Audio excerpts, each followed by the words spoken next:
NTREVISTA Kartik Raj HRWM Reverter 051020172009 Compartir en Facebook Compartir en Twitter Kartik Raj es investigador de la organización no gubernamental Human Rights Watch HRWY se encuentra de misión en Cataluña para evaluar la veracidad de las denuncias de cientos de personas que afirman que resultaron heridas a causa de la actuación policial del 1. HRW es una organización no gubernamental con sede en Nueva York que investiga violaciones de los derechos humanos.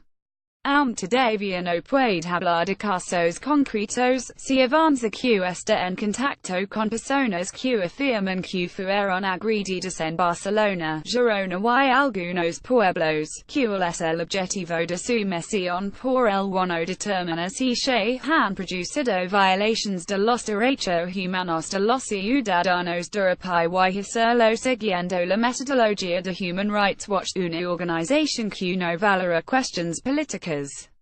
Estoy aquí para verificar estas denuncias ahora que los hechos son todavía recientes. Ha corrido la voz de que estoy aquí y recibo muchas llamadas diarias de personas que afirman que fueron víctimas de un uso de la fuerza desproporcionada por parte de la policía. Estoy hablando con posibles víctimas y recabando toda la información disponible. Tengo que hacer una investigación exhaustiva, hablar con las posibles víctimas y leer los partes médicos. ¿Con quién está hablando con las posibles víctimas y sus abogados? También me he puesto en contacto con las autoridades locales, el gobierno catalán y el gobierno central, así como con el síndic de Greuges y el defensor del pueblo. Obviamente he visto muchos videos y fotografías de la jornada pero esto no es suficiente, siempre hay que verificar la información que circula por las redes sociales ya que, como todos sabemos, mucha de ella no es fiable. Que acute ciudad visitar estoy siguiendo casos en Barcelona, Girona y varios pueblos. Hoy he tenido una docena de entrevistas con posibles víctimas y mañana también. Existe mucho debate en torno a si la cifra de atendidos por las cargas llegan el gobierno, más de 800 personas, es cierto o se ha exagerado. La cifra es relevante pero no lo más importante. En el fondo, lo realmente importante desde un punto de vista de los derechos humanos es si las autoridades y las fuerzas del orden público velaron por el respeto de los derechos humanos de los ciudadanos que se encontraban en la calle ese día. También se ha dicho que no deberían haber estado allí, ya que el referéndum era ilegal.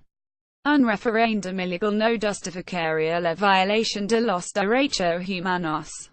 Al margen de la legalidad o ilegalidad del referéndum, una cuestión sobre la que Human Rights Watch no entra a opinar, las autoridades deben respetar los derechos humanos fundamentales contemplados por los tratados internacionales ratificados por España, como el derecho a la libertad de reunión y asociación pacíficas, el derecho de los ciudadanos a participar en los asuntos públicos y la libertad de expresión. El gobierno central ha afirmado que el uso de la fuerza fue proporcionado y que estaba justificado. Si hablamos del uso de fuerza en el contexto de lo que pasó el domingo, hemos visto varios ejemplos donde el uso de fuerza fue, a primera vista, desproporcionado y excesivo. Quiero ser claro en un contexto en el que los policías se tienen que defender de agresiones contra ellos o terceros tienen el derecho a utilizar la fuerza. Sin embargo, el domingo los ciudadanos habían salido a la calle para expresar específicamente al gobierno central. Le presentaremos ejemplos concretos de casos que estamos investigando para que nos aclare su posición. Es adecuada una contestación tan contundente. a las fuerzas de seguridad en este contexto de crispación CLUSO de la fuerza por parte de algunos policías ha sido desproporcionado, pasa a ser una simple cuestión de derechos humanos. Estos actos deberían ser investigados al margen de la ideología política o posicionamiento de todos los actores implicados. Usted ya no habla de personas heridas sino de posibles víctimas. Tenemos nuestra metodología y se deriva de los estándares internacionales y cuando hay una violación de los derechos humanos hay una víctima y una otra.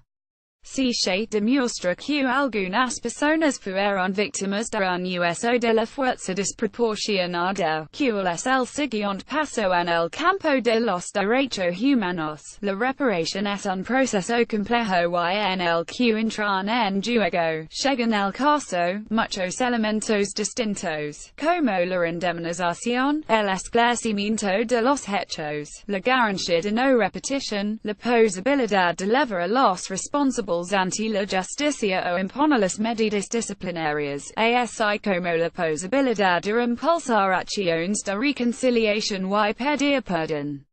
La Oficina del Alto Comisionado de la ONU ha pedido a España que acepte sin demora una visita de uno de sus expertos y que se investiguen los hechos.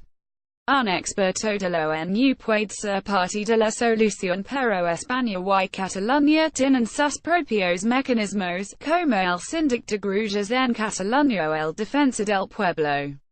Y obviamente para que una investigación produzca frutos deben cooperar las autoridades españolas y catalanas, así como las fuerzas del orden. De lo contrario, será difícil determinar que ha pasado. También puedes llamarnos al 91-368-8862. Publicidad blanca Play 37. Un enfermero, un camillero y un técnico de diagnóstico por la imagen del Hospital Clinic explican la difícil separación en el uso de los recursos para los pacientes públicos o los privados de Barna Clinic Publicidad. La primera serie de libros abordará 4 debates cruciales pel QFA al futuro immediate del mundo l'educació de la mar de Marina Subirats, Jordi Collet y Anthony Tort, Xavier Martinez Solorio y Heike Freyer. Publicidad